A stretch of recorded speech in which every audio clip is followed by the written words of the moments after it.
Bonjour à tous. Il ne reste que quelques heures avant la fin officielle du mandat de Joseph Kabila. Mais le président congolais ne semble pas prêt de lâcher le pouvoir. Toujours aucune date d'élection fixée en RDC. La tension sur place est vive.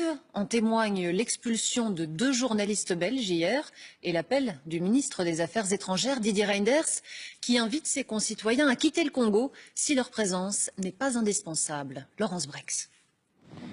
Ces images ont été tournées discrètement dans l'aéroport de Kinshasa par une équipe de la VRT. Ils sont accompagnés par des services de sécurité congolais jusqu'aux portes de l'avion qui les ramènent en Belgique. Est-ce qu'on comprend déjà pourquoi on est expulsé?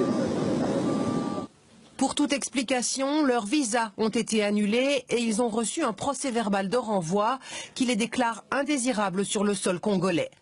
Peter Verlinden était à Kinshasa depuis mercredi avec un visa en règle, mais il n'a jamais reçu les accréditations nécessaires. Le ministre de l'Information, Lambert Mende, a donné une petite explication par Twitter en disant qu'on était illégalement sur le sol congolais, ce que je nie tout à fait parce que nos visas étaient tout à fait en règle.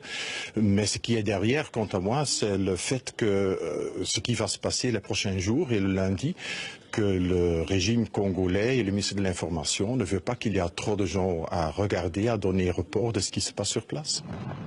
Le Congo est un pays que ce journaliste connaît très bien. Il y effectue régulièrement des reportages depuis près de 30 ans, mais c'est la première fois qu'il est expulsé.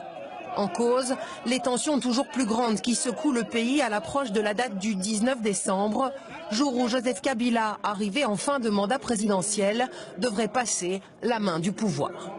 C'est un signe qu'il y a beaucoup plus derrière. Le régime est en train de devenir beaucoup plus dur qu'avant. Il y a beaucoup plus de mesures répressives envers des gens de l'opposition, la société civile, les jeunes. Et ce que je crains, c'est qu'il prépare quelque chose encore pire. Dans les rues de Kinshasa, des checkpoints viennent d'être installés et de très nombreux membres des services de renseignement surveillent tout ce qui se passe.